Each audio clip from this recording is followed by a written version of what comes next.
Çdo mit që e kishim, sidomos për kryetarin Ali Ahmeti dhe për disa personalitete tjera në të cilët ne kemi besuar se punojnë për çështjen e shqiptarëve, për çështjen e kombit, u venit. Nuk kam qenë pjesë e organizimit të kongresit dhe them të drejtën u befasova kur dëgjova himnin e Bashkimit Evropian.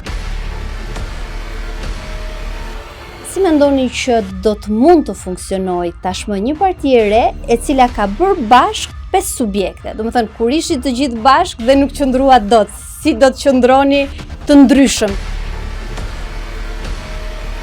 Pse nuk u mbyll kjo çështje përderisa në gjykatën kushtetuese e drejtonte zotri Salim Murati, i cili momentalisht është deputet në radhët e BDI-s. Dhe kemi dhënë një percepcion tek njerëzit dhe në regjion se ne shqiptarët e Maqedonisë jemi në rregull me këtë pushtet që e kemi. Tani jeni në rregull? Jo,